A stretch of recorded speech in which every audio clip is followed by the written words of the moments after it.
What up, YouTube? This is Doug Jenkins from MyMixandMaster.com. I'm just joking. I was just yelling for no reason. That's my uncle. He's funny. He yells, and it's just like, my mom's always like, he must have done a lot of drugs.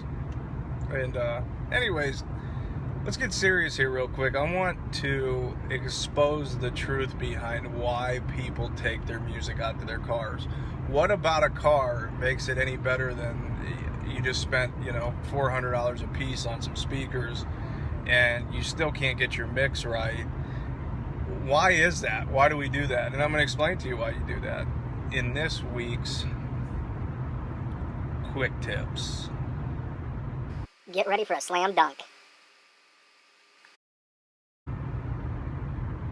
So the reason for the bass, this is what it's all about. It's all about the bass.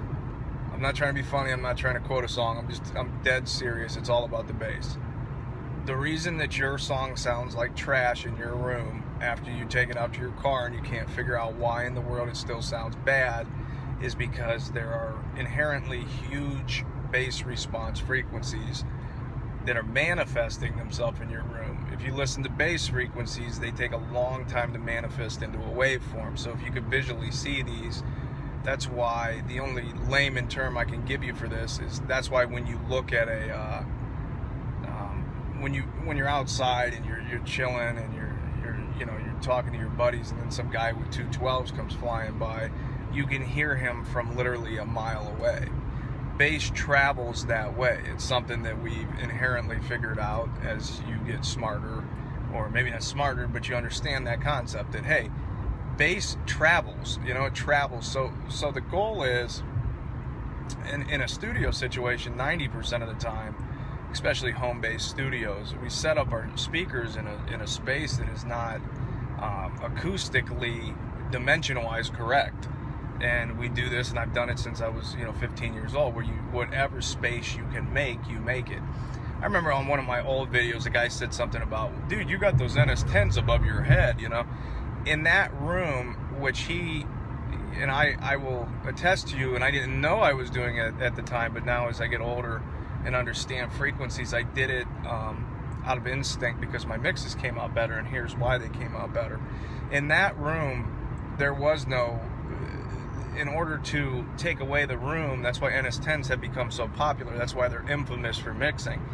They don't have a huge bass response, so what ends up happening with an NS10 is you're mixing the song for really what's there, and you're not mixing for some thrill factor.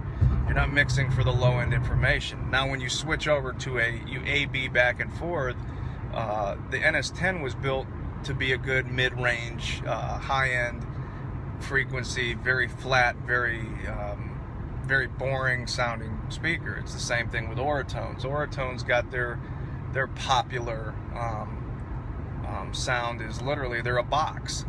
They're a box, and they amplify this low-mid style sound, and they're good at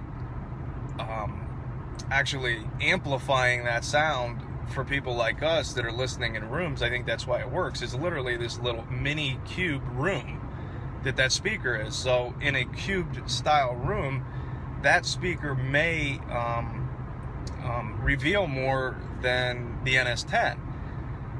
So what happens today, though, is we have these designers of studios, and you go into the Guitar Center or wherever you're going, and they only have a very small selection of speakers. They don't have the top shelf speakers in most Guitar Centers. They have the medium, hey, this is my home-based studio, what can I get for $500-600 speakers?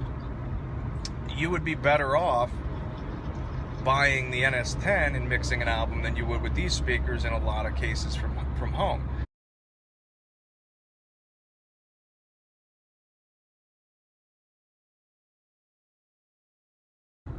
Drum roll please, you take them out to your car and you listen to them, you literally took all the corners out of the equation. So most cars aren't boxed. Now the Kia Soul and stuff like that, they got a box shape to them.